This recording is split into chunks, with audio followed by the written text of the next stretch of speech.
Selamat datang di Mata Najwa, saya Najwa Shihab, tuan rumah Mata Najwa. Indonesia negeri yang sangat beraneka dari Sabang sampai Merauke berjajar beda-beda. Toleransi seharusnya menjadi hal niscaya, tenggang rasa jadi prasyarat hidup dengan sesama. Namun diskriminasi masih bermunculan, minoritas kerap berada di bawah ancaman. Isu agama masih sangat gampang memancing kekerasan karena para pemimpin lebih sering melakukan pembiaran.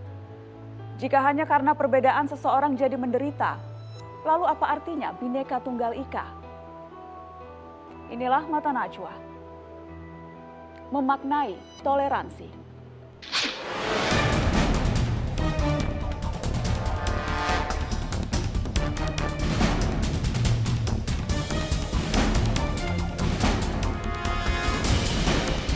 Terdapat 3.143 peraturan daerah dan peraturan kepala daerah yang bermasalah serta bertentangan dengan semangat kebhinekaan kita.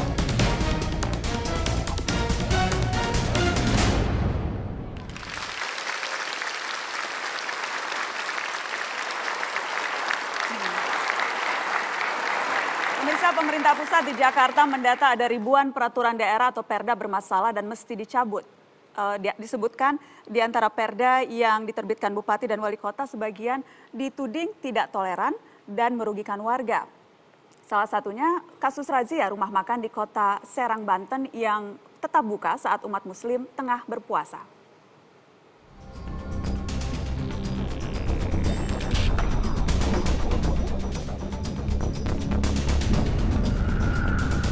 Digerebekkan bukan saya sendiri. Maksudnya banyak orang jualan, bukan saya sendiri. Ya restoran-restoran itu kadang tuh di pasar juga banyak. Kenapa warung kecil-kecilan? Kalau restoran yang gede-gede aja kayaknya ditenang. Sakit, langsung panas dingin, langsung berobat. Dilakukan seperti itu.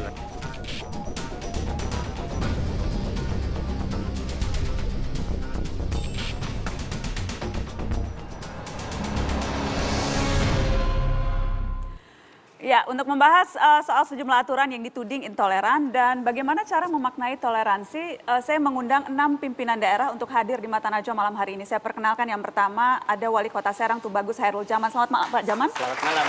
Terima kasih sudah hadir. Ada juga Wali Kota Bogor Bima Arya. Selamat malam Kang Bima Arya. Selamat malam. Yang juga hadir Bupati Purwakarta Dedi Mulyadi. Selamat malam Kang Dedi. Ada dari jauh Wali Kota Kupang Yonas Salean. Selamat malam Pak Yonas. Ya, dan juga ada Bupati Bojonegoro Suyoto. Kang Yoto, selamat malam. Wali Kota yang paling gaul, Wali Kota Bandung Ridwan Kamil. Selamat malam Kang Emil. Baik. Saya jelaskan dulu teman-teman, Bapak Ibu, jadi ada 6 pimpinan daerah di meja Mata Najwa dan saya juga mengundang 2 orang anak muda yang mewakili 2 organisasi keagamaan terbesar di tanah air. Ada Direktur NU Online Safik Ali. Selamat malam Safik, terima kasih sudah hadir. Dan juga ada Ketua Umum Pemuda Muhammadiyah, Mas Dhanil Simanjuntak. Mas Dhanil, selamat malam. Selamat malam, Assalamualaikum. Waalaikumsalam. Tidak lengkap bicara toleransi tanpa Komnas HAM, ada Komisioner Komnas HAM, Ibu Siti Nurlaila. Selamat malam Bu Laila. Baik. Ramai malam ini karena kalau bicara toleransi rasanya tidak bisa hanya bicara 1-2 kasus, tapi bagaimana kita bisa melihat secara keseluruhan, karenanya tamu saya banyak sekali. Saya ingin mulai dari yang sedang ngetop-ngetopnya nih. Baik, ya. Pak Jaman, Wali Kota Serang. Ya. Saya tahu Anda sudah mengatakan yang terjadi di Serang, di daerah Anda itu kemarin Satpol PP-nya yang kebablasan. Ya, betul. Itu sikap Betul, Anda. betul. Seharusnya tidak merazia. Merazia. Anda sudah menjelaskan itu. Tapi saya ingin tahu, pada prinsipnya perda yang melarang warung untuk membuka siang hari itu tetap berlaku? Diharapkan ke depan tentu perda yang ada di Kota Serang ini kan awal tentunya ada perda tersebut aspirasi dari semua masyarakat Kota Serang, para MUI, alim ulama, organisasi masyarakat dan yang terkait yang lainnya diusulkan pada DPRD kan kemudian diusulkan dan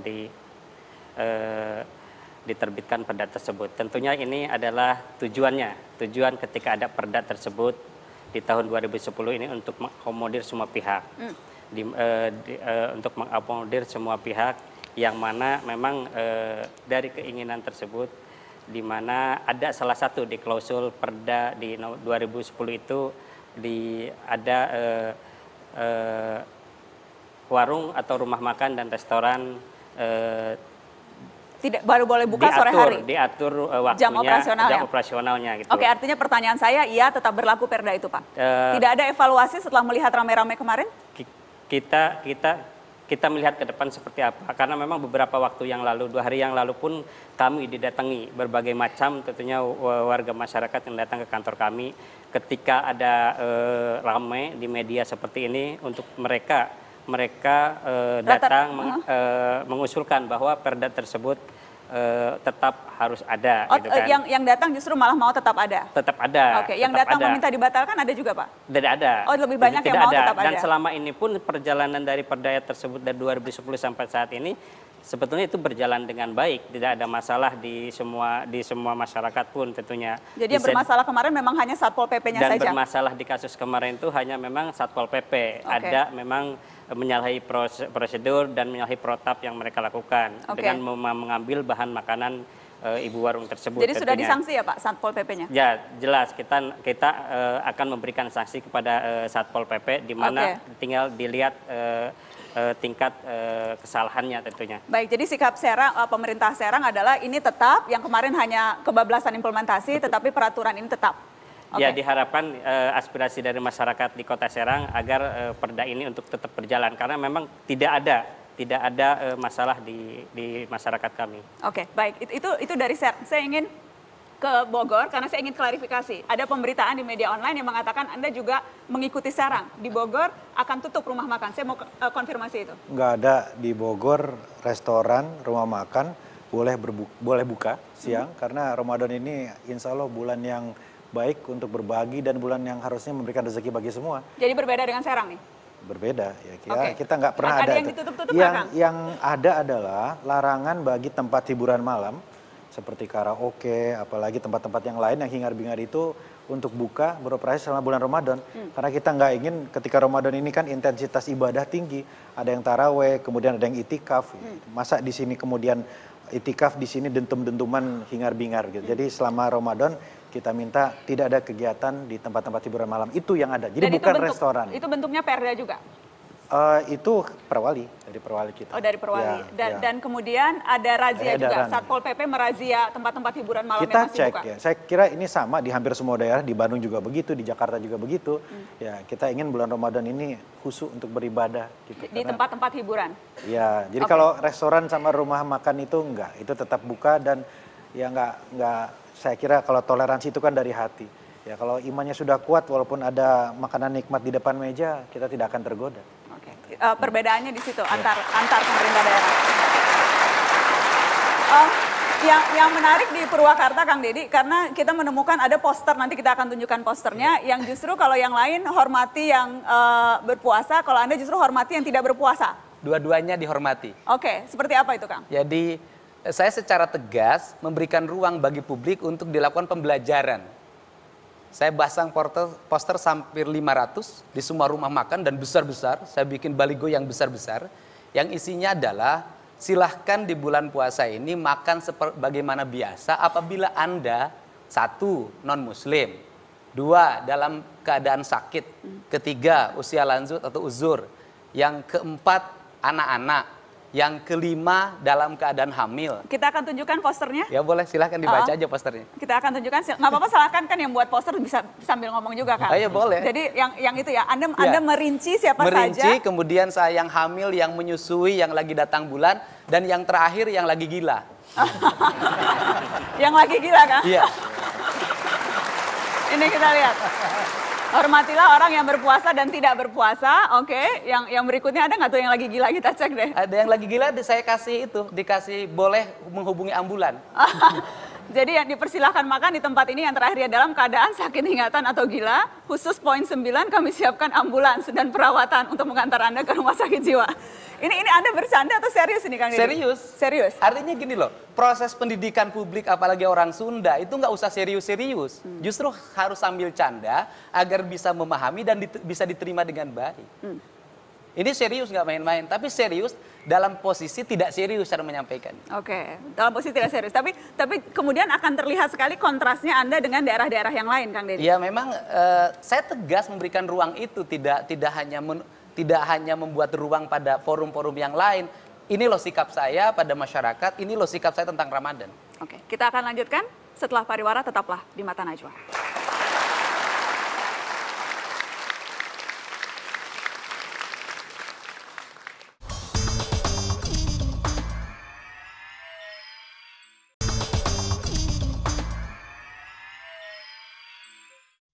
Yang kemarin kita menyaksikan ribut-ribut di warung di Serang misalnya itu. Ya, pedoman kami adalah itu sifatnya himbauan. Himbauan kepala daerah menghimbau kepada warga masyarakat untuk saling menghormati kepada warga masyarakat. Ini masuk ke perda diskriminasi. Tidak ada istilah perda yang harus dirampas makanannya, itu nggak ada. Itu kan overacting dari Satpol PP aja.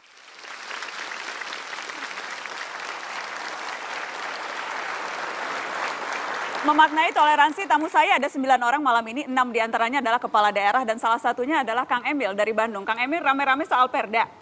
Anda sendiri mengeluarkan perda serupa tidak, Kang? Di Bandung itu tidak ada, yang ada itu perda pengaturan minuman beralkohol. Ya. Kedua, perda tentang pengaturan izin bangunan yang hubungannya dengan izin gereja juga. Hanya itu dua. Nah, situasi di Bandung ini begini, ya alhamdulillah. Saya beruntung menjadi wali kota di kota yang masyarakatnya itu mudah diajak musyawarah. Ya. Di Bandung itu segala hal dibikin grupnya. Jadi ada forum PKL, ada forum pengusaha restoran, ada forum hotel. Jadi untuk bulan Ramadan ini saya cukup menghimbau sederhana saja via wartawan dan via media sosial. Saya hanya mengumpulkan forum pengusaha hiburan malam, forum pengusaha restoran. Disampaikan dan ini sudah jadi tradisi. Jadi sebenarnya tanpa harus rame-rame. Jadi bukan dalam bentuk aturan tertentu? Tidak, hanya himbauan informal dari wali kota. Bahwa jangan, khususnya spesifiknya apa nih himbauannya? Jadi kalau restoran silahkan buka, tapi mohon dengan sopan tidak terlihat aktivitasnya dari ruang publik gitu, secara kasat mata kan begitu. Jadi apa digordengin, apa diapain itu terserah mereka. Yang kami himbau tidak buka memang sama hiburan malam.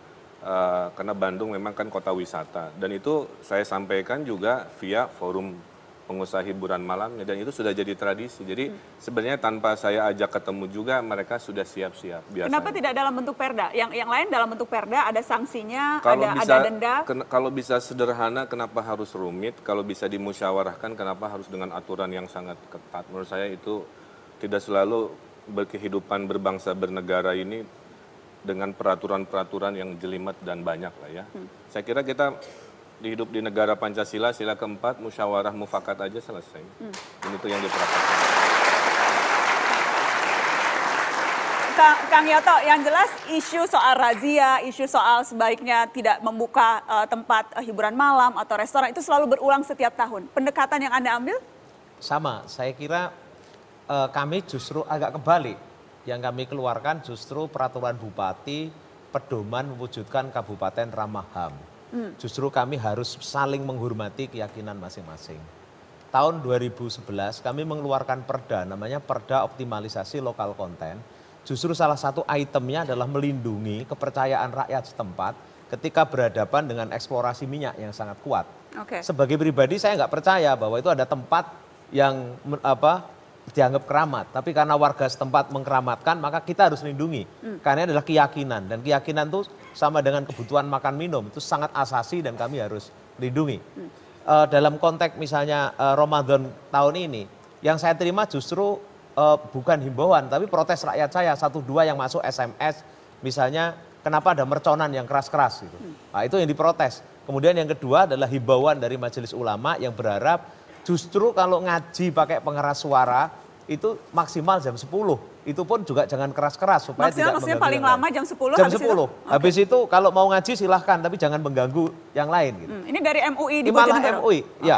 MUI di Jawa Timur, Bojonegoro semua sepakat seperti itu. Jadi sesungguhnya selama tidak saling mengganggu, justru fungsi kita sebenarnya adalah memfasilitasi supaya tidak saling ganggu dan hak-hak asasi masing-masing bisa mendapatkan porsinya dengan benar dan baik. Oke, kita kasih tepuk tangan untuk Kang Yoto.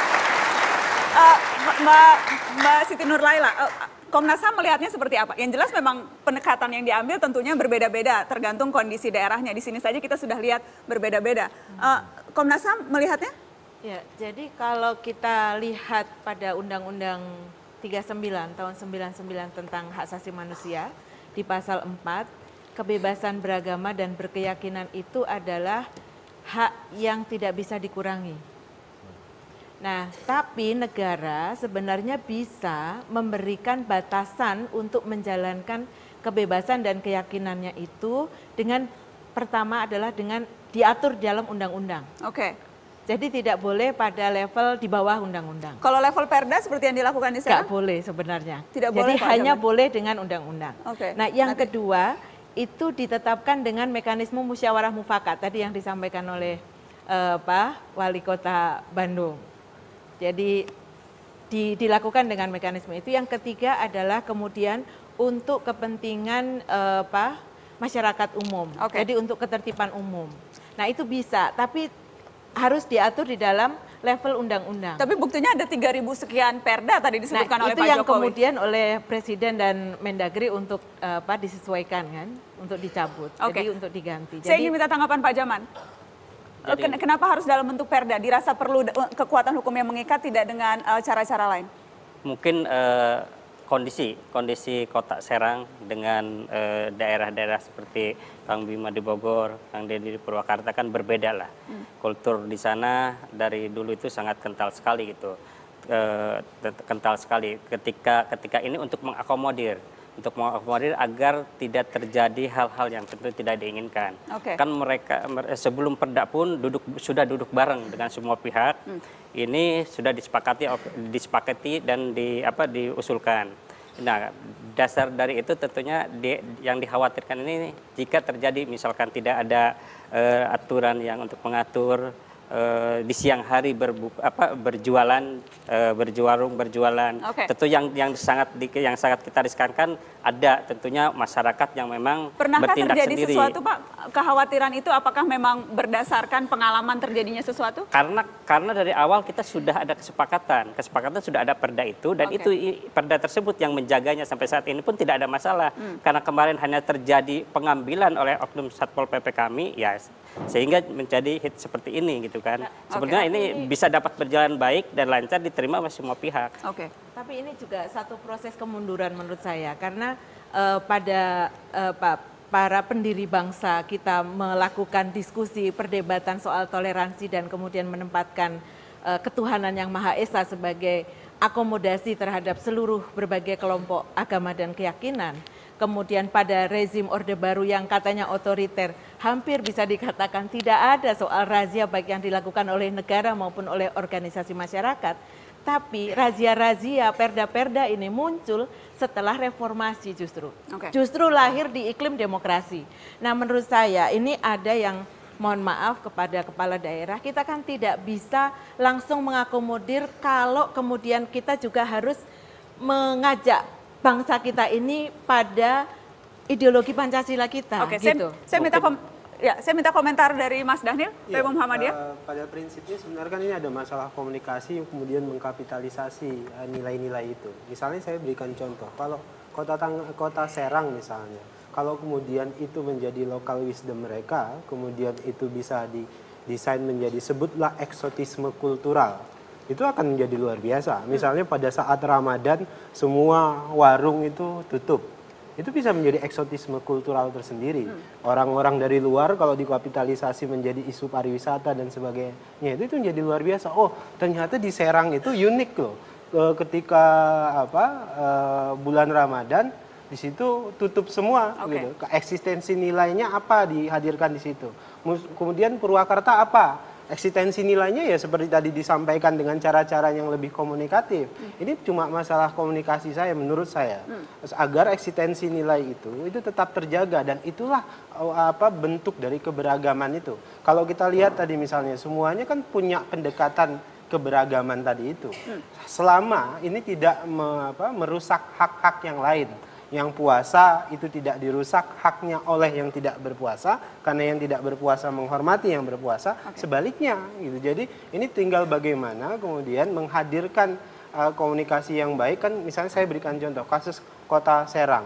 Ini kan hanya permasalahan kemudian Satpol PP yang bertindak lebay, kan itu. Kemudian reaksi media juga, mohon maaf Mbak Nana, lebay. Lebaynya gimana? Ya lihat saja kemudian tiba-tiba rame-rame Berarti pemerintah edukasi. Pemerintah juga lebay. Terang lebay. Pak Jokowi nyumbang 10 juta Tentu lebay. juga. Dalam konteks itu reaksinya itu lebay. Jadi menurut saya reaksinya itu seharusnya untuk mengakomodir nilai-nilai yang eksis. Tidak boleh kemudian kita seolah-olah bicara toleransi, kita seolah bicara keberagaman, tapi berusaha menyatukan keberagaman itu menjadi satu. Oh ya, Kota Serang harus seperti Kota Bogor. Itu justru salah. Pemaknaan toleransi kita itu tidak begitu sebenarnya. Kita lanjutkan setelah pariwara. Tetaplah di Mata Najwa memaknai toleransi.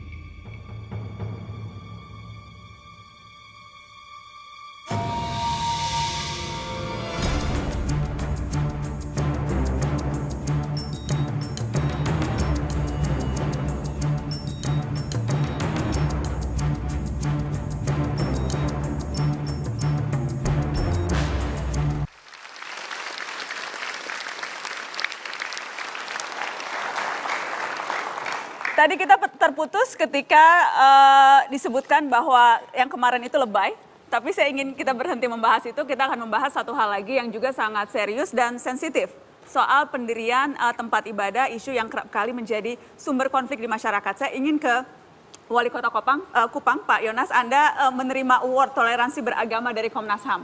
Ya. Saya ingin Anda berbagi soal itu, karena spesifiknya Anda dan teman-teman di Kupang berhasil menyelesaikan izin pembangunan masjid yang terlunta-lunta sejak tahun 93. Ya. Ceritakan ke kami pengalaman itu. Ya, jadi makasih banyak Mbak Najwa. Khusus untuk pembangunan rumah ibadah, terutama di daerah-daerah yang istilah ada minoritas dan mayoritas itu, kadang-kadang ini jadi persoalan serius bagi kami para kepala daerah. Tetapi kuncinya harus berdasarkan aturan SKB, bersurat keputusan bersama Menteri Agama dan Menteri Dalam Negeri. Di samping itu komunikasi aktif antara kami kepala daerah dengan tokoh-tokoh umat. Apa yang terjadi di Masjid Batu Plat itu, Pak? Jadi begini. Jadi gambarkan ke kami, Kupang itu mayoritas umat Kristiani. 90% umat Kristiani di Kupang. Tapi hidup kami sangat toleran, rukun sekali. Cuma persoalannya pembangunan berlarut-larut rumah ibadah masjid di Batu Plat. Itu dikarenakan komunikasi dan hubungan kekerabatan dari tokoh masyarakat, tokoh adat di sana dengan panitia pembangunan masjid. Nah, jadi sudah sempat mereka lakukan tugas itu dan sudah diberikan IMB. Tapi IMB itu setelah kita bentuk tim untuk teliti karena ribut terus. Kok begini lama urus rumah ibadah aja kok repot terlalu lama begitu. Nah, oleh karena itu saya baru jadi wali kota 2012. Dan saya panggil seluruh elemen masyarakat. Kami di sana, kekuatan kami di Pemuda Gemit. Ya, Pemuda Gemit itu di Kota Kupang itu dipimpin oleh Pak Ernest Blegur. Nah, itu bersama-sama dengan pemuda remaja masjid. Pemuda Katolik di sana bersatu. Mereka bersatu dan tokoh-tokoh umat di sana, MUI, FKUB, kita fungsikan peranan mereka dengan baik. Dan butuh waktu dan difasilitasi oleh Komnas HAM. Saya minta waktu itu 3 tahun kita selesaikan. 3 tahun Anda selesaikan? Jadi Dan berlarut. sekarang masjidnya sudah Ya sudah bangun dan selesai tahun lalu, 2015 akhir. Dan ini suatu, ya jadi bukan kami bilang kami mau buat lebih-lebih yang apa. Tapi ini kan contoh kehidupan umat beragama di sana. Bayangkan Mbak Najwa, barusan bulan Januari itu, kelompok agama ini adalah rayakan Natal bersama, Hari Maulud Nabi bersama, dan Hari Gelungan umat Hindu di gereja.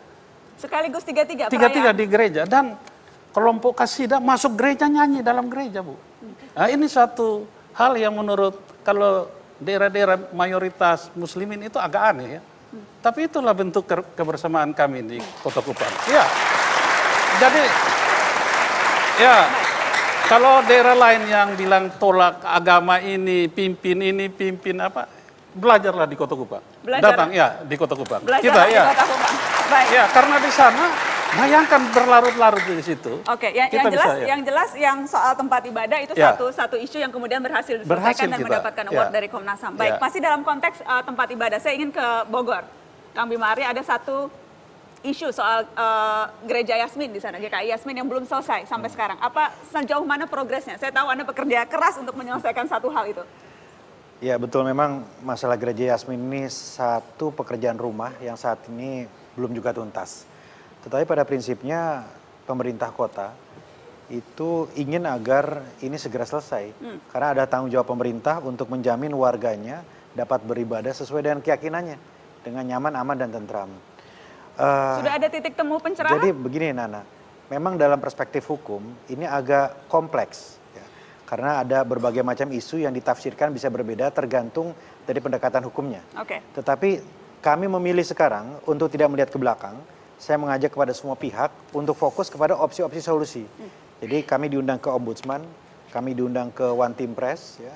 Saya juga alhamdulillah intens diskusi dengan semua pihak, dengan Majelis Jemaat, GKI, pengadilan, dengan teman-teman yang lain. Ada timeline tidak dari Anda, Kang Bima Arya, kapan harus selesai? Kita inginnya sebelum Natal ini sudah ada arah yang lebih pasti yang bisa diterima oleh semua pihak. Oke, saya ingin minta komentar Mas Taufik Ali. Saya tahu Anda intens mengikuti ini. Apa rekomendasi Anda atau saran Anda untuk segera selesai? Ya, tadi saya sempat nanya pada Pak Bima sebelum ini bagaimana kasusnya sebenarnya. Karena saya dari awal relatif mengikuti. Bahkan Natal pertama saya juga ada di sana waktu ada pihak dari Polda, ada Dandim. Makanya tadi tanya saya kalau dari penjelasan Mas Bima, saya gembira kalau memang itu akan bisa diselesaikan atau Natal tahun ini. Saya bersyukur. Tetapi kalau melihat memang kita saksikan setelah kasus ini bertahun-tahun, kita ini kan menyaksikan seolah-olah negara ini tidak berdaya. Atau bahkan di tingkat tertentu kadang-kadang aparat ini terlibat dalam proses ibaratnya diskriminasi terhadap kelompok-kelompok agama tertentu. Jadi bukan hanya membiarkan tapi aktif melakukan. Ya, saya kira bahwa negara hari ini cenderung membiarkan banyak tindakan-tindakan intoleransi. Saya melihat persis misalnya dalam kasus Bogor, karena saya berkali-kali ke sana, ya aparat ya seolah-olah biasa saja. Jadi ini seolah-olah tindakan yang tidak melanggar konstitusi, yang tidak melanggar hukum. Padahal kita bernegara, tugas negara salah satu halnya adalah menjamin hak dasar warga negara itu bisa terpenuhi. Dan salah satu hak dasar adalah hak untuk berkeyakinan dan beribadah. Dan kalau ini saya kira negara boleh dibilang ya banyak gagal di berbagai tempat. Termasuk saya menilai ya Bogor ya. Kang Bima ada tanggapan? Saya kira begini, harus dilihat dalam perspektif yang juga sangat luas. Bagaimana kita berjuang, bekerja keras untuk memastikan bahwa ada ketertiban, ada keselamatan bagi semua di situ. Itu juga harus dicatat gitu. Jadi betul ada sengketa, ada polemik. Tapi kita melihat dari perspektif yang lain gitu. Dan selama ini saya meminta kepada aparat untuk tidak lebay, ya, untuk nggak overacting. Jadi kalau ada aksi di situ, ada protes di situ, ya kita kawal sama-sama. Ya, tetapi masalah hukumnya mari kita selesaikan di ruang yang lain. Tetapi di situnya ya tidak boleh ada kekerasan. Ya dijamin untuk memberikan aspirasinya. Adakah masukan dari kepala daerah yang lain melihat konteks yang terjadi di Bogor? Ya, saya kira seringkali justru ketika kita bicara soal aturan, SKP 3 Menteri, berbagai peraturan, itu yang malah kadang-kadang bikin nggak ketemu. Oh gitu, jadi pemerintah pusat yang bikin ruwet? Pengalaman di tempat kami Bojonegoro, itu ada gereja Betani. 15 tahun tidak bisa diresmikan, tidak bisa dibangun. Dan semua berlindung di balik aturan. Misalnya orang yang kontra mengatakan, loh kami punya hak untuk menolak. Karena apa? Karena ini jaraknya macam-macam gitu. Lalu setelah itu kita coba telaah lebih lanjut. Oh, ini soal komunikasi ujung-ujungnya. Maka ketika kita hadir, tidak hanyut di dalam keyakinan, tapi justru kita hadir bagaimana memfasilitasi komunikasi, lalu saling menerima, baik yang kami lakukan, yang Muslim kita ajak bicara, yang kemudian Betani juga diajak bicara. Kenapa? Karena masing-masing kalau berpihak, ini kan undang-undang, kami punya hak, itu nggak pernah ketemu. Dan kalau dilihat lebih jauh, situasi sosial, di mana masyarakat tidak saling percaya, di mana rasa ketidakadilan dirasakan oleh publik, biasanya hal-hal ini tinggal jadi cantolan, ada aja alatnya untuk. Orang kalau tidak suka itu ada aja kok caranya, kayak suami istri kalau mau tengkar gitu. Itu, jadi mencari alasan apapun. Setelah itu saya akan ke Kang Emil, kita harus break, setelah ini akan ke Kang Emil dan kita akan bicara apa saja yang dilalui secara personal. Saya ingin tanya ke masing-masing pimpinan daerah apa yang mereka lalui menghadapi isu-isu yang sensitif seperti ini. Tetaplah di Mata Najwa.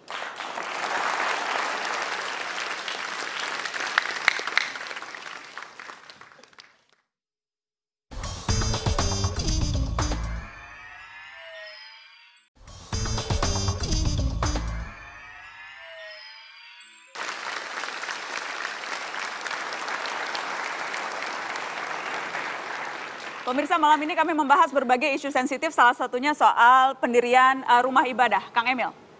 Ya, berkaca di kasus di Bandung kembali lagi, Kota Bandung itu masyarakatnya sebenarnya sangat toleran ya. Kami ini mayoritas Muslim, jumlah masjidnya mendekati 4.000 masjid. Ya. 4.000, Kang? Ya, tapi 5 tahun terakhir juga izin gereja itu 312. Jadi kalau kita pukul per tahun, ada 60-an gereja IMB-nya kita terbitkan di Bandung. Ini untuk mengklarifikasi bahwa justru di Bandung itu toleransi antar umat beragama itu sangat baik. Ada masyarakat, ada pemerintah. Nah ini yang bikin rame ini ada kelompok ormas. Ya, nah ini yang selalu menjadi masalah. Bandung itu adalah kota pertama yang mendirikan FKUB, Forum Komunikasi Umat Beragama, pasca kerusuhan Ambon, dan diikuti oleh kota-kota se-Indonesia. Kami juga punya namanya FSOI, Forum Silaturahmi Ormas Islam. Sayang sekali dua yang suka bikin rame ini tidak masuk ke situ, maka sedang saya ultimatum. Kalau tidak masuk ke Forum Silaturahmi Ormas Islam, berarti Anda... Bikin ramenya ormasnya seperti apa misalnya? Ya tadi memprovokasi warga, ini contoh kasus menarik ya. Ada satu di demo HKBP, Huria Kristen Batak Protestan. Kenapa Anda nggak mau, Pak? Ini izin dari warga katanya takut ada pemurtadan dan sebagainya kan? Kata siapa? Kata ormas itu kan yang memprovokasi itu. Saya tanya ke Pak, kalau bukan Batak boleh nggak jadi jemaat gereja? Nggak bisa. Ini harus Batak kan? Saya tanya, kan nggak ada orang Batak di lingkungan kamu. Kenapa membuat argumentasi seolah-olah ada pemurtadan kan? Karena untuk masuk HKBP ya harus etnisitasnya kan Batak. Nah, jadi dari logika aja udah nggak nyambung. Jadi poin saya, tantangan saya sekarang bukan ke masyarakatnya, tapi bagaimana mengendalikan organisasi-organisasi yang makin ngekstrim ke kanan itu untuk ikutan menjaga keharmonisan yang sudah terjaga berpuluhan tahun di Kota Bandung. Jadi tantangannya ada di situ. Apakah hal serupa juga dialami? Saya ingin tanya ke Kang Deddy. Yang pertama adalah persoalan konsistensi kita menjaga toleransi sangat tergantung pada psikologis pemimpin. Kalau pemimpinnya selalu mempertimbangkan kepentingan akomodatif politik, pasti dia akan senantiasa intoleran. Tetapi kalau pemimpinnya konsisten pada konstitusi, tanpa memperdulikan persoalan politik akan terjadi, maka toleransi akan tegak. Yang kedua adalah psikologi yang kedua, keberanian menghadapi tekanan psikologi dan tekanan fisik. Karena bersikap toleran akan berhadapan dengan orang-orang yang bisa jadi menggunakan kekerasan, ancaman pembunuhan, dan itu saya alami. Seperti apa, Kang? Ya saya mengalami setiap saat dikirim via media sosial, digorok, dibunuh, kalau di jalan halal darahnya. Ancaman sampai sekarang ancaman. Saya mengalami mobil saya dilemparin batu, di jalan jam 10 siang saya dikepung oleh 30 orang. Saya mengalami itu semua. Jadi ini diperlukan konsistensi negara, aparat keamanan. Kalau pemimpinnya toleran maka harus dilindungi dengan baik dan negara tegas pada sikap intoleran. Bukan dibuat kompromi-kompromi pada setiap daerah. Setiap daerah kalau tekanannya keras maka dibuat kompromi daerah ini, kompromi di daerah ini, dan kompromi di daerah ini. Kalau kompromi, sebenarnya mayoritas masyarakat Indonesia itu toleran. Cuman nggak ngomong. Yang intoleran itu rajin ngomong dan punya biaya yang cukup untuk ngomong. Justru Justru yang toleran yang seringkali tidak mau ngomong. Lah, ya, saya Dan bisa, kalau mau ngomong seperti Anda tadi ya kan saya kalau diancam ngomong misalnya dibunuh. Jawa Barat dituduh sebagai intoleran, menurut saya enggak. Orang Sunda di Jawa Barat itu toleran, saking tolerannya membiarkan kaum pendatang intoleran di kampungnya sendiri. Oh, Anda keras sekali itu kaum pendatang Anda katakan. Kaum pendatang intoleran di kampungnya sendiri. Intoleran di kampung sendiri. Iya, kalimat intoleran. Saya ingin tahu dilema-dilema yang dialami pemimpin seperti itu. Kang Yoto, Anda ada pengalaman juga, Anda dikafir-kafirkan juga kan? Iya, waktu itu saya kan sebenarnya kan ada komunitas yang kita sebut abangan lah. Orang itu seninya itu seni tayupan kan, seni tayupan. Nah, saya biasa datang ke situ, di syuting ditujukan ibu saya. Lalu ibu saya bilang, saya dipanggil sama ibu saya. Kamu sejak kecil dididik ngaji, dididik untuk santri, sekarang kamu ikut tayupan, itu kan orang-orang kafir. Jadi kamu sekarang udah ikut kafir ya, gitu kan. Ini jadi bahkan ibu sendiri kan? Ya, bahkan ibu saya, kamu kok sudah munafik, sejak kapan kamu ini katanya. Terus saya bilang, ini dulu bikinan wali ya, bikinan wali. Dan wali itu, karena itu wali juga menerima. Oh enggak tuh, masa wali bikin begitu? Karena ibu saya nggak ngerti gitu kan. Tapi di level yang lain, ketika saya mengalami, ketika saya mulai mengajak misalnya ketua Kemenak waktu itu, saya ajak untuk pentahbisan gereja, dia gemeter karena pengalaman seumur hidup dia kan untuk masuk gereja. Saya setuju bahwa seorang pemimpin itu ketika dia konsisten dengan undang-undang, prinsipnya dia menjalankan undang-undang. Bahasa kami di Bojonegoro itu, pemimpin itu kan sopir bis umum, dia itu ngurus yang umum-umum, yang publik, dan dia harus melindungi keragaman semua dengan segala keyakinannya. Jadi bukan supir bus trayek tertentu gitu ya? Bukan, dia bukan supir bus plat hitam, ini plat kuning lah kira-kira gitu. Harus mengayomi semuanya? Harus mengayomi semua. Oke. Bukan yang lain-lain. Mungkin saya... Iya, bagaimana? Jadi... Anda agak unik karena terbalik. Jadi mayoritas umat Kristiani, hanya 8% umat Islam di Kupang. Di Kupang ini. Jadi itulah yang kita bangun. Bayangkan kita di daerah lain tidak ada. Masjid dengan gereja satu. Baku dempel mereka, batas pagar saja. Pada saat azan misalnya, gereja lagi kegiatan, speakernya dikecilkan, volumenya dikecilkan. Itu saya kira tidak ada di daerah lain itu. Oleh karena itu banyak daerah yang datang studi banding di kami. Dan sepertinya semuanya nanti kita rame-rame ya, ke Kupang. bisa, saya undang, ya, tapi bayar masing-masing. Bayar masing-masing. Baik, Kang Emil. Anda menarik, Anda seringkali berkomunikasi lewat media sosial dan kami menemukan ini ketika Anda menjawab satu komentar, kita akan tunjukkan komentarnya. Ini konteksnya ketika itu Anda masuk gereja dan Anda diprotes oleh warga Bandung kenapa wali kotanya masuk gereja begitu. Dan Anda menjawab seperti ini, kita akan tunjukkan. Agak terlalu kecil, boleh tolong? Ya, saya akan bacakan. Jadi Anda mengatakan, puput sayang, itu kalimat Anda menjawab komentar. Saya tidak mau kayak Erdogan. Saya mau menjadi diri saya sendiri. Kalau saya seorang warga biasa. Dalil tidak boleh itu. Dalil tidak boleh itu bisa dipahami. Saya ini pemimpin, semua umat beragama ada kewajiban melindungi, surga nerakanya pemimpin ada pada adil tidaknya keputusan untuk umatnya. Saya sudah disumpah untuk adil pada semua warga Bandung. Kamu tahu dari mana bisa mengukur kadar akidah saya? Kamu Tuhan. Anda galak sekali Kang Emil di sini. Kenapa juga kamu masih hahaha pakai Facebook, IG punya Yahudi? Wis. NKRI juga sudah memutuskan falsafahnya dengan Pancasila bukan dengan Piagam Jakarta. Hatur nuwun. Anda marah ketika ini Kang Emil? Makanya pakai kalimat sayang, Bu. Jadi gini, ini kan silaturahmi dengan pemimpin itu banyak caranya. Ada secara fisikal, ada secara digital. Dalam digital ini kan nggak ada batas ya. Orang bisa mengebuling, bisa mengapresiasi. Nah di sini saya ambil satu sampling karena yang membuli saya ini banyak sekali. Saya ambil satu sampling waktu saya malam Natal ke gereja. Saya bilang, saya ini kan wali kota, bukan wali kota umat Islam saja, wali kota semua agama. Selama KTP-nya KTP Bandung, secara administrasi dan peraturan saya harus melindungi saat itu. Nah kemudian kalimat ini saya tambahi sambil mengedukasi bahwa dalam agama saya pemimpin itu surga nerakanya itu tipis. Kuncinya ada pada adil tidaknya kan. Dan menurut saya kalau saya sudah putuskan seperti Kang Didi tadi harus berani, harus adil, kita konsisten saja. Karena jadi pemimpin itu saya amati ya setelah jadi wali kota, ke kiri diomongin, ke kanan diomongin. Semua keputusan itu tidak bisa selalu menyenangkan semua pihak. Tapi selama akal pikir dan hati nyambung, kita konsisten dengan konstitusi, peraturan, dan juga sambil mengedukasi supaya mereka juga membaca kalimat saya ini sambil direnungkan kan begitu.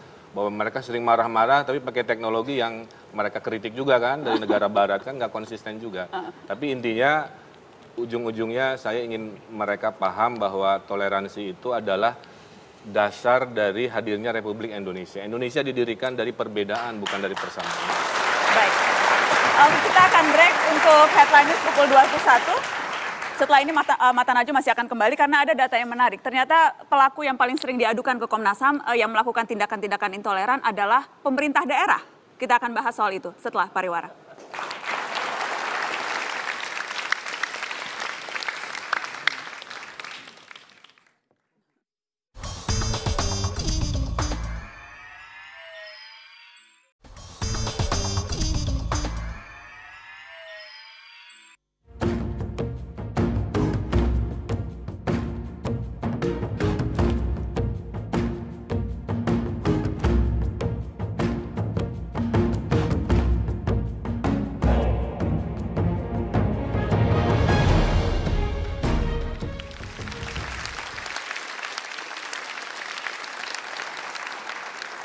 Terima kasih Anda terus di Mata Najwa. Malam ini kami memaknai toleransi. Data yang baru saja kita saksikan sama-sama adalah data yang dikeluarkan Komnas HAM.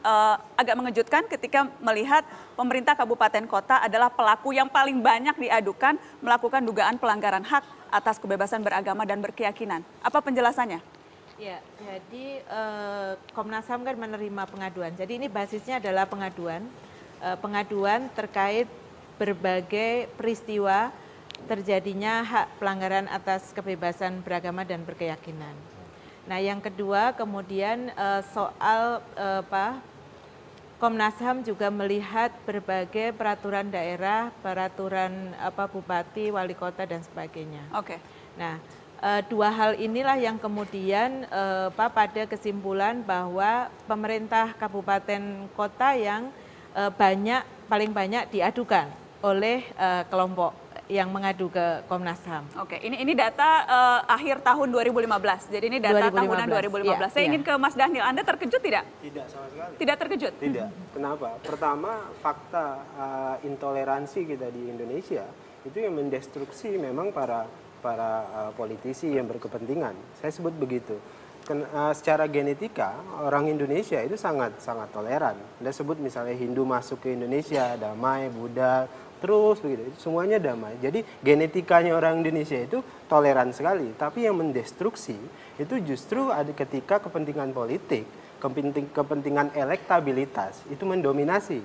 Tapi banyak politisi, banyak kepala daerah itu tidak berdiri atas nama kebenaran, tapi berdiri atas nama elektabilitas. Mayoritas siapa?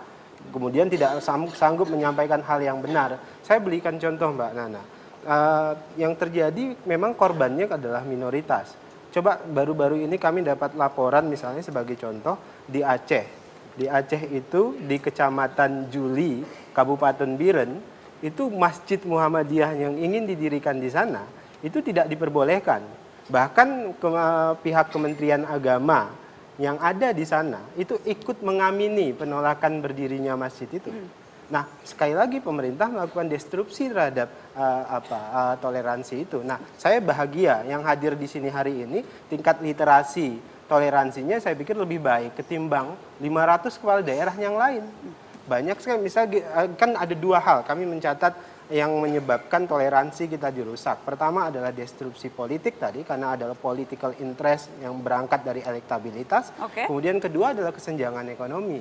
Ini yang kita hadapi hari ini. Gitu. Oke. Mas Jadi Afiq, kemudian satu lagi Mbak Nana, dalam konteks pemahaman korbannya minoritas ini bukan bermakna selalu kelompok agama misalnya, minoritas kelompok agama, minoritas pemilik modal misalnya, karena pemilik modal itu jadi mayoritas, yang minoritas pemilik modal itu juga jadi korban kadang-kadang. Oke, dan kemudian tadi konteks mayoritas minoritas kan juga sangat tergantung pada daerah masing-masing begitu ya. Bukan berkaitan dengan satu agama atau dua agama. Mas Afiq, Anda juga tidak terkejut? Ya, saya nggak terkejut karena memang proses politik yang terjadi selama sekian puluh tahun saya kira melahirkan pemimpin-pemimpin yang tidak kredibel. Saya lihat bahwa saya kira kepuasan masyarakat terhadap politisi kita sangat rendah saya kira ya, termasuk misal terhadap kepala-kepala daerah, apalagi politisi umum dalam konteks DPR pusat, DPRD dan seterusnya. Setelah ini saya akan beri kesempatan kepala daerah untuk menanggapi, tapi karena saya tahu sudah semangat. Tapi selesaikan dulu, Mas Afik, selesaikan dulu. Argumen Anda selesaikan dulu. Saya tidak terkejut karena saya melihat memang bahwa proses politik kita itu sangat buruk. Saya lihat misal proses-proses di partai yang melahirkan pemimpin-pemimpin juga tidak jalan dan seterusnya. Jadi saya tidak terkejut, tetapi bahwa kita menyaksikan bahwa Pemda melakukan ini sangat memprihatinkan. Saya melihat bahwa pemimpin-pemimpin kita atau politisi-politisi kita, pemimpin politik kita itu praktis mungkin banyak yang sudah kehilangan semangat kebangsaan. Jadi itu yang tidak mereka pahami sehingga mereka mengeluarkan aturan-aturan atau kebijakan-kebijakan yang sama sekali tidak menyadari, tidak mempertimbangkan bahwa Indonesia itu bineka. Dan semangat kita itu harus adalah bineka tunggal ika. Semangat kebangsaan ini yang saya kira tidak dimiliki oleh banyak pemimpin kita. Sekarang mungkin banyak pemimpin kita mungkin ya tadi Pak Deddy mengatakan ya ada tarik-tarikan interest, ada kekuatan lokal dan segala macam. Tapi kalau pemimpin selalu takluk pada interest, selalu takluk pada tekanan-tekanan lokal yang pada dasarnya tidak sesuai dengan semangat kebangsaan, ya lama-lama Indonesianya bubar. Baik, Indonesia bisa bubar karena itu akan ada pembelaan dari para kepala daerah setelah pariwara.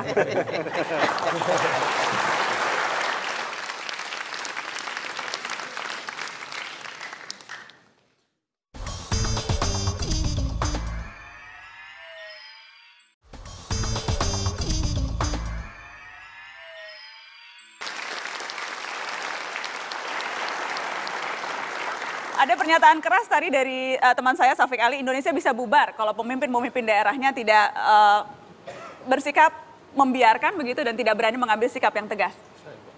Ke Mas Bima Arya. Saya ingin komentari Mas Syafiq tadi, katanya kepala daerah itu kira-kira tidak kredibel sumber segala persoalan terkait dengan toleransi. Memang enak jadi pengamat, ngomong apa aja benar. Kalau kepala daerah ngomong apa aja salah. Anda dulu pengamat loh Mas Bima, sebelum jadi kepala daerah. Saya kira gini, kita harus melihat segala sesuatu persoalan itu dengan lebih bijak dalam kacamata yang lebih makro. Ya, barangkali helikopter view lah dari atas. Saya yakin bahwa pada dasarnya setiap kepala daerah itu yakin bahwa urusan agama bukan yang diotonomikan, yang didesentralisasikan. Agama, keyakinan itu domain pemerintah pusat. Nah, kita lebih kepada aspek lain seperti keamanan dan ketertiban. Jadi berbagai dinamika persoalan yang terjadi lebih kepada cara pandang kepala daerah untuk menyeimbangkan antara kebebasan, toleransi, dan keamanan dan ketertiban. Nah, disinilah kadang-kadang gray area yang menimbulkan tafsiran macam-macam. Bahwa kemudian banyak ditarik kepentingan politik, elektabilitas. Ditambah dua hal itu tadi, ya, masuk kepentingan politik, masuk kepentingan bisnis, masuk eksploitasi media, sehingga persoalan menjadi rumit. Nah, dalam konteks itu saya kira sebaiknya kita menghindari hal-hal yang sifatnya provokatif gitu. Mas Syafiq, Anda mau menanggapi? Jadi baik kalau ini didialogkan secara terbuka, baik sekali. Karenanya gitu ini kan. kita membahas terbuka isu-isu yang sensitif yang saya tahu Betul, mungkin ada karena banyak gini, yang tidak nyaman dengan pembahasan harus ini. Didengar, Cuma justru harus dibahas. Harus didengar perspektif kepala daerah yang khawatir atas sesuatu hal yang terjadi ketika kebijakan itu dilakukan atau tidak dilakukan. Saya minta tanggapan Kang Deddy. Anda mau membela Kang Bima Arya atau Syafiq Ali? Harus jelas dulu ini. Iya, problemnya adalah Indonesia itu adalah konstitusi tentang intoleransi dan toleransi itu nggak jelas. Pertanyaannya adalah orang itu berbuat toleran dan intoleran, itu hukumannya harus jelas. Yang toleran jaminan dari negaranya apa, yang intoleran hukuman dari negaranya apa. Tidak jelas tuh maksudnya, jadi yang tidak toleran seringkali dibiarkan. Sekarang begini, yang toleran jaminan dari negaranya apa? Yang intoleran, sikap negara terhadap orang-orang yang intoleran itu apa sampai hari Kang, ini? kalau bicara negara kan juga berarti bicara diri sendiri selaku pemerintah kabupaten kota kan? Pemerintah kabupaten kan hanya pada tataran teknis. Bagaimana kita mengelola, tetapi aspek-aspek regulasi tentang toleransi itu ada domainnya pemerintah pusat. Untuk itu jaringan pemerintah pusat harus jelas sikapnya. Berikan tindakan tegas pada kaum intoleransi, jangan dibiarkan terus di jalanan. Ada silakan Pak. Ya, jadi begini, kalau seperti pernyataan tadi itu, kami ini pimpinan daerah ini diangkat oleh rakyat bukan untuk menyusahkan rakyat. Itu dulu. Ya, kita jangan bicara tentang yang lain-lain.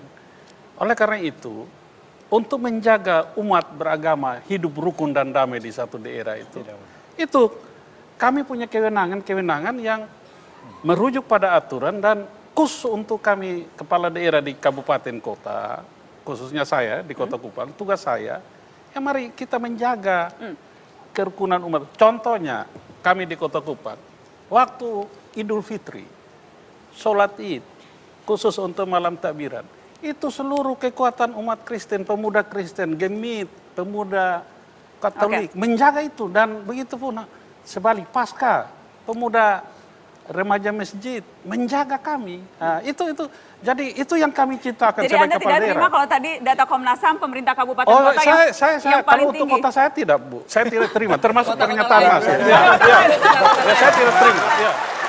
Kalau Kupang dapat penghargaan. Ya. Saya tidak terima, Bu. Saya pikir kuncinya ada di penegakan hukum. Penegakan hukum. Tadi kata Kang Dedi, misalnya ketika ada ancaman, misalnya begini, ada satu masjid ingin berdiri misalnya, tadi kasus Aceh, kemudian aparat bilang kalau itu tetap berdiri, nanti ada terjadi pertumpahan darah. Sama misalnya satu gereja akan berdiri, ada kelompok intoleran, kalau itu tetap berdiri, akan ada terjadi pertumpahan darah. Loh, itu yang bertugas mengamankan, itu adalah aparatur hukum. Harus berani, itu harus tetap berdiri karena itu hak mereka. Sekarang aparatnya kurang berani, Mas Daniel? Masalah kita di situ. Kurang berani aparatnya? Tidak berani. Tidak berani. Kalau saya masih agak halus tuh, kurang. Tidak berani. Tidak berani menurut saya. Setujukah aparatnya tidak berani, Kang Yoto? Sebenarnya toleransi ketegasan itu produk menurut saya dari sebuah proses.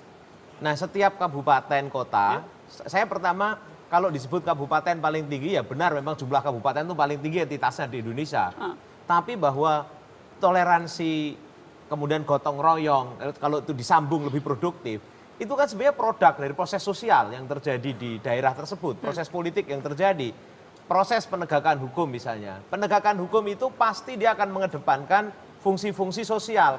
Kalau ditegakkan tapi kemudian geger, pasti akan dihindari dulu. Nah, karena itu ujung-ujungnya adalah bagaimana membuat toleransi, membuat solidaritas, membuat gotong royong itu kuat di situ. Dan itu berarti saling menerima, saling menghargai, itu juga terkait dengan saling melupakan dan memaafkan masa lalu yang pahit. Sama-sama pahit. Jadi kesimpulan saya Tapi adalah, kalau ada yang melanggar ya harus juga hukum ditegakkan. Harus dihukum. Baik. Dan ini artinya adalah kita ini sebenarnya semua sedang berproses menjadi. Jadi belum jadi kita ini. Belum jadi apa, Belum jadi. Jadi menjadi bangsa yang beneran itu belum jadi kita. Masih Bangsa bohongan yang ini kuat. bangsa ini. Jadi kalau disebut bangsa yang kuat, bangsa yang toleran, ini in waiting. Menurut saya masih kita sedang berproses ke sana semua. Belum sampai ya? Belum sampai. Belum yang sampai. beneran. Mudah-mudahan bisa sampai pada akhir pembahasan setelah pariwara. Tetaplah di Mata Najwa.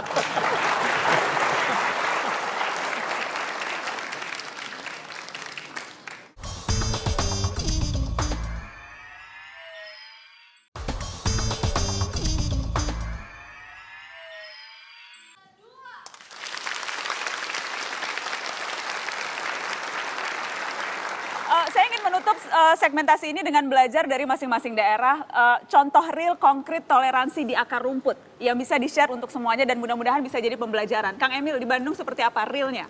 Ya, biasanya kalau Lebaran kami kelompok dari komunitas gereja Bandung mendatangi kami-kami yang sedang Lebaran, bahkan juga kalau malam Natal itu GP Ansor itu yang jagain gereja katedral di kota Bandung. Dan kami mengunjungi juga kesiapan Natal-Natal itu bagian dari rutinitas. Ada nggak ada pemimpinnya itu rutinitas yang nilainya baik. Tapi dari saya ingin menekan satu hal aja, bahwa di masa depan justru keberagaman dan toleransi Indonesia ini jauh lebih baik kalau kita bandingkan dengan negara-negara di luar negeri, misalkan Timur Tengah yang sekarang banyak berantakan, Libya, Afghanistan, Yaman dan lain-lain. Jadi saya bilang di masa Jadi nggak depan, mungkin bubar ya Indonesia dan Bang bubar artinya dan dengan sebagainya. Pancasila ini udah solusi yang jangan-jangan itu bisa jadi ideologi internasional, nggak hanya ideologi Indonesia. Gitu. Kita kasih tepuk tangan Kang Emil. Pak Jaman, contoh real di Serang? Contoh real di Serang terkaitan toleransi, tentu dari dulu sampai saat ini cukup berjalan dengan baik.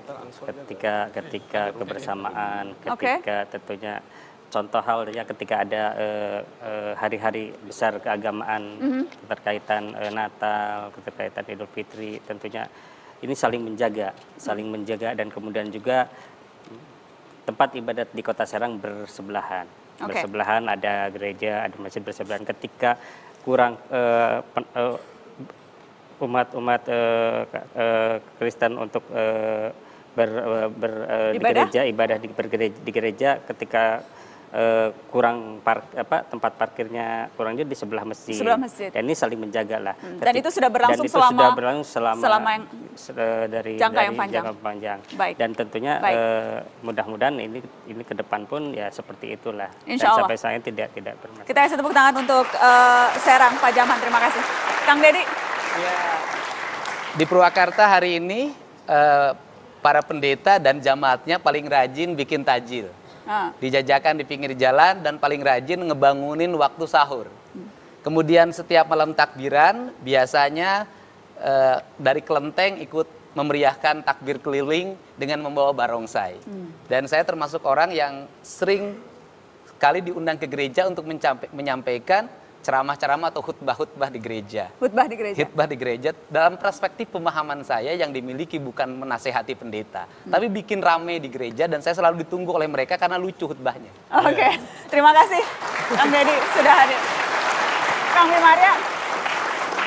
Terus terang isu intoleransi ini membuat kami sangat tidak nyaman karena sejarah Kota Bogor adalah sejarah kebersamaan dalam keberagaman. Di Bogor gereja dan istana berdampingan. Di Bogor ada event yang telah lama sekali berlangsung seperti Cap Gomeh, Bogor City Festival dan lain sebagainya. Tadi sore kami baru mengadakan buka puasa bersama di Vihara misalnya. Jadi banyak sekali monumen-monumen kebersamaan. Ada Basolia, Badan Sosial Lintas Agama yang berusaha untuk menggalang kebersamaan di tingkat akar rumput gitu. Jadi kami percaya bahwa keberagaman adalah keniscayaan. Tetapi persatuan dan kesatuan adalah pilihan yang harus terus diperjuangkan dan kita tidak akan pernah berhenti untuk ikhtiar untuk kebersamaan dalam keberagaman. Amin. Terima kasih Kang Bima Arya. Kang Yoto. Jadi setiap tahun kami punya acara yang namanya Gerbek Berkah. Gerbek Berkah. Ya, seluruh umat berbagai lini datang dan kemudian disaling menghargai karena siapapun yang akan mendapat penghargaan harus mendapatkan persetujuan warga, apapun agamanya. Lalu kemudian doanya pun itu hampir semua agama dan bahkan keyakinan Jawa juga diberikan. Kami hanya ingin menegaskan waktu itu, inilah Pancasila in action. Inilah yang disebut Islam Nusantara dan inilah kira-kira bagi bahasa orang Muhammadiyah adalah negara di mana kita berjanji dan ingin memberikan bukti bahwa kita bisa memberikan manfaat antar sesama kita. Amin. Terima kasih Kang Yoto. Kupang, silakan Pak Yonas. Kalau berbicara tentang toleransi, Bu, jadi kita jangan hanya dalam bentuk slogan saja, tapi tindakan nyata, perbuatan nyata di masing-masing daerah. Itu yang penting. Jadi jangan ya seperti begini, agama saya Kristen, itu menurut saya agama saya terbaik untuk saya, tapi bukan terbaik untuk Mbak Najwa. Menurut Mbak Najwa, agama Mbak terbaik untuk Mbak. Jangan dipaksa ke saya gitu. Nah, itu yang kita urung-rembuk sampaikan kepada masyarakat. Mari kita jaga toleransi. Hanya itu saja. Komunikasi yang baik itu kita lakukan. Baik. Sayang sekali waktunya sudah habis. Terima kasih banyak Mas Daniel, Mas Taufik Ali, terima kasih. Ibu Lola, terima kasih. Dan terima kasih kepada seluruh pimpinan daerah yang sudah hadir. Mudah-mudahan bisa isu yang sensitif yang kita bahas malam ini mudah-mudahan bisa membawa manfaat untuk pemirsa yang menyaksikan. Selamat malam, sampai jumpa.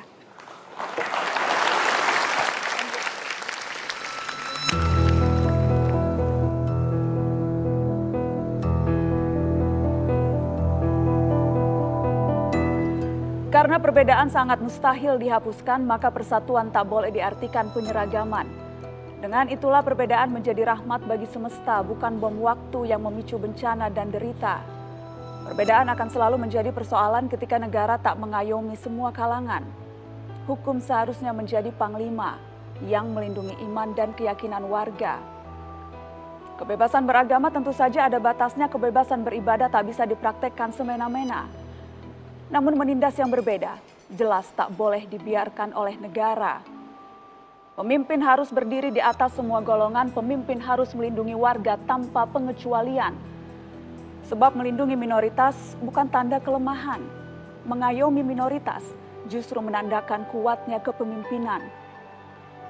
Jika menghadapi kelompok intoleran saja tak berdaya, apalagi yang bisa diharapkan warga dari negara.